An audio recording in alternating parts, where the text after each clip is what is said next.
Hello there and welcome to Black Jackal Gaming. We're going to take a look at the Jump Pack Assault Intercessors.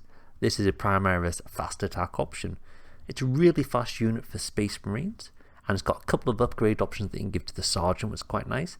They are decent enough at shooting, there is some upgrades you can have there, and their melee output is fairly good for what is essentially chainswords.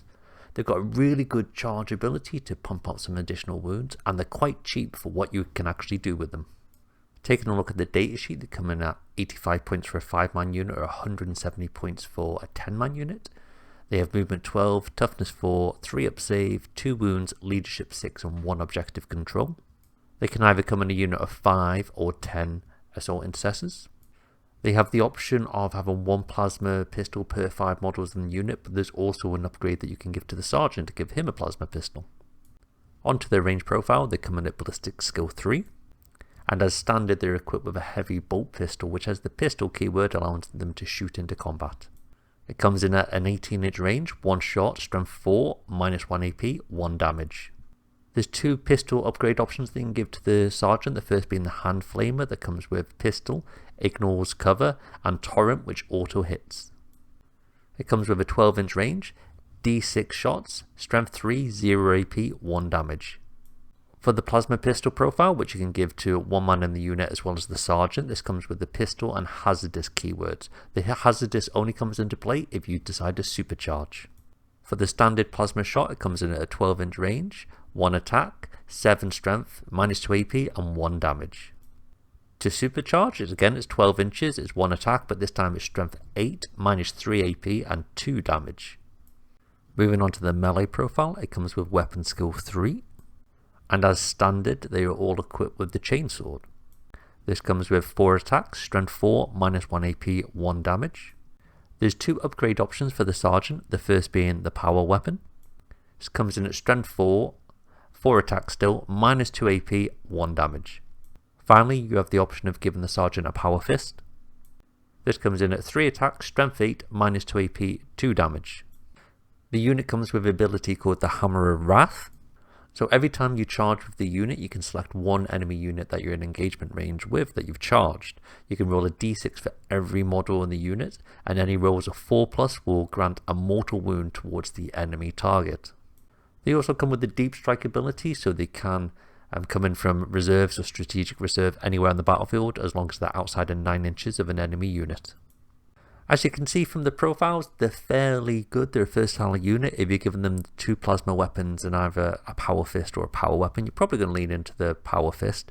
You've got an additional range capability as well as in melee, and then the ability really kicks them into gear where on the charge they can do, especially if you've got a supporting character, they can do 3 to 4 mortal wounds on the charge, really getting a lot of efficiency out of their melee.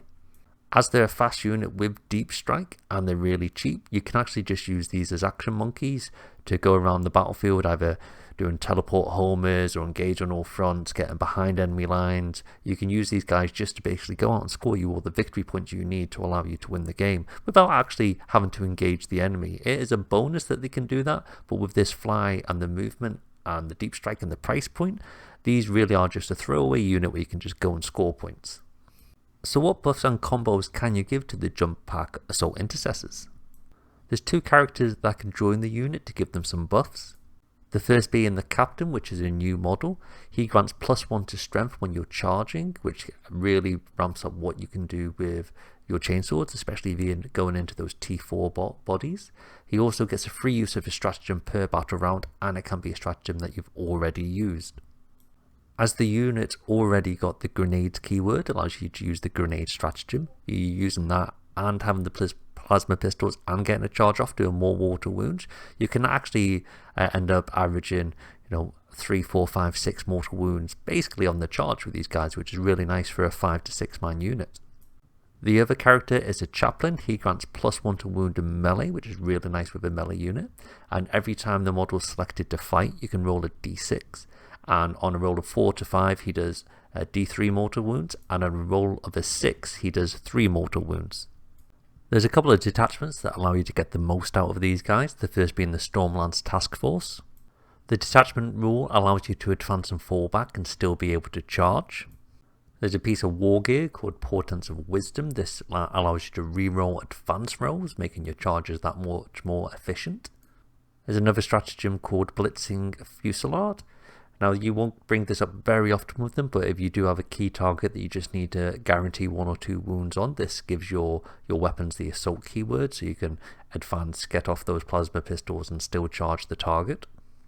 Finally, there's another stratagem called Windswift Evasion. If an enemy model makes a normal, advanced or fallback move within 9 inches, you can make a move up to 6 inches. This is counted as a normal move as well. Next, there's the Vanguard Spearhead Detachment. The detachment rule allows you to grant a -1 to be hit and gain the benefits of cover if you get targeted by ranged weapons that are more than 12 inches away from you, making you much more durable. There's a good piece of war gear called Blade Driven Deep. This grants you the Infiltrators keyword, so you can set up a no man's land at the start of the game rather than coming in from deep strikes, so you can potentially get off charges and score points earlier on in the game rather than coming in from turn 2 onwards. There's a stratagem that allows you to hunt characters. This is called the Surgical Strike. This grants your melee weapons the precision keyword. Now, if you're coming in with 5 models, all with chainswords and 1 with potentially a power fist as well as a character, this can be a lot of damage you can put onto supporting characters and take them out of a squad before they can get their buffs away. Finally, there's the Detachment Gladius Task Force.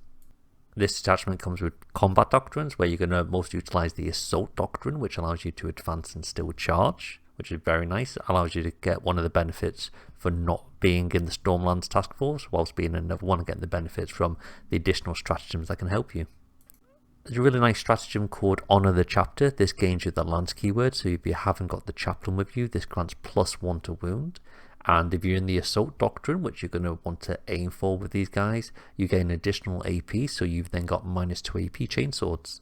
There's a stratagem called Adaptive Strategy, which allows you to select the doctrine for this unit, and you can use stratagems that have already been used. So you can pretty much keep these guys in the Assault Doctrine for as long as required.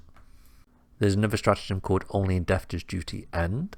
This means each time a model from your unit is destroyed, they get to fight on death if they haven't already fought. This is really nice in melee if you've been charged, or you've charged someone that's potentially got fight first and you've not elected to use this unit as your first fighting option. This stratagem allows you, even if they do manage to kill the models, to be able to fight back at full efficiency. Finally, there's a stratagem called Squad Tactics.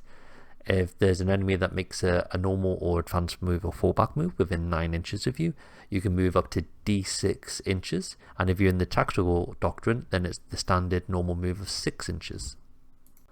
The 2 supporting characters are really good. You can go either or. You can go for that additional strength in the free stratagem, depending on which detachment you're going to go into. Or you can elect to go for the chaplain for the +1 to wound, making those chainswords a little bit more efficient, as well as having potentially 2 different mortal wound abilities going into combat, which is very nice. They're also great at scoring action points, like we said before. These guys are going to be utilized, especially if you don't have scouts in your list. These are going to be the guys that are going to be scoring you your secondary victory points, as well as contesting objectives that are much harder for you to get through. All in all, it's a great little unit that's very competitively priced, and with the price of scouts going up, I can guarantee that you're probably going to take at least one of these in your list just to have that extra utility. Check out these other videos, and I'll see you next time.